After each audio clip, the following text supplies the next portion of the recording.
ये झूठों का सरदार कौन है? देश से लगातार आज़ादी के बाद से सत्ता में रहने के बाद झूठ तो कांग्रेस बोलती है। कांग्रेस तो झूठ बोलने की ऑटोमेटिक मशीन है। उनके पास कोई मुद्दा नहीं है हमारे प्रधानमंत्री जी के खिलाफ। जब भी कांग्रेस की सरकार रही, बड़े बड़े भ्रष्टाचार के घोटाले के उन पर आरोप लगते रहे, लेकिन मोदी जी के खिलाफ एक भी आरोप नहीं है। उनके पास मुद्दा ही नहीं है। गरीबों की भलाई के लिए जितना मोदी जी ने काम किया 10 साल में, वह 60 साल में भी नहीं कर सके। भ्रष्टाचार के खात्मे के लिए जो कदम उठाए गए, अगर उसका एक एक कदम आगे बढ़ते तो 60 साल में देश भ्रष्टाचार मुक्त होता, विकासशील से विकसित होता। लेकिन विकसित भारत का स्वप्न देखने का भी उनको साहस नहीं हुआ। और माननीय नरेंद्र मोदी जी 2047 तक विकसित भारत की दे दिया है डेडलाइन की इस तारीख को विकसित भारत बना करके हिंदुस्तान की आने वाली पीढ़ी को सौंपे। अच्छा, कांग्रेस नेता है नाना पटोले, उन्होंने योगी आदित्यनाथ जी की तुलना रावण से की। देखिए, ये कांग्रेसियों की गाली का जवाब। देश की, प्रदेश की जनता कमल का बटन दबा करके, कमल का फूल खिला करके तीसरी बार मोदी सरकार बना करके दे रही है, देने जा रही है। अरविंद केजरीवाल ने मोदी जी को थानेदार कहा। अरविंद केजरीवाल जी को आजकल थानेदार ही दिखाई देते होंगे, क्योंकि उनको मालूम है कि उनको 2 जून को फिर जेल जाना है।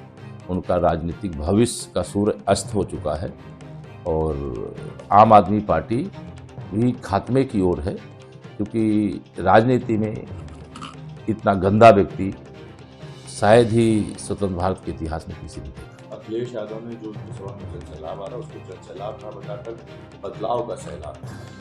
देखिए, अब क्या करें, अंगूर खट्टे, क्योंकि ही समाजवादी पार्टी की सभाओं में गुंडे और अराजक तत्व और माफिया और दंगाई जैसे दंगा करते हैं, जैसे गुंडागर्दी करते हैं, जैसे माफियागिरी करते हैं, वैसे सभाओं में भी वो अपना टेलर दिखा रहे हैं कि आप साइकिल को जिताओ, हम ऐसे कूटेंगे जैसे नेता को अपने मन भाषण नहीं देने दे रहे। ये झूठों का सरदार कौन है? देश से लगातार आज़ादी के बाद से सत्ता में रहने के बाद झूठ तो कांग्रेस बोलती है। कांग्रेस तो झूठ बोलने की ऑटोमेटिक मशीन है। उनके पास कोई मुद्दा नहीं है हमारे प्रधानमंत्री जी के खिलाफ। जब भी कांग्रेस की सरकार रही, बड़े बड़े भ्रष्टाचार के घोटाले के उन पर आरोप लगते रहे, लेकिन मोदी जी के खिलाफ एक भी आरोप नहीं है। उनके पास मुद्दा ही नहीं है। गरीबों की भलाई के लिए जितना मोदी जी ने काम किया 10 साल में, वह 60 साल में भी नहीं कर सके।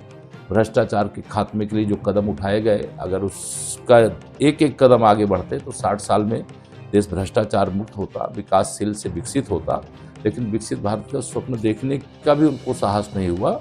और माननीय नरेंद्र मोदी जी 2047 तक विकसित भारत की दे दिया है डेडलाइन की इस तारीख को विकसित भारत बना करके हिंदुस्तान की आने वाली पीढ़ी को सौंपे। अच्छा, कांग्रेस नेता है नाना पटोले, उन्होंने योगी आदित्यनाथ जी की तुलना रावण से की। देखिए, ये कांग्रेसियों की गाली का जवाब। देश की, प्रदेश की जनता कमल का बटन दबा करके, कमल का फूल खिला करके तीसरी बार मोदी सरकार बना करके दे रही है, देने जा रही है।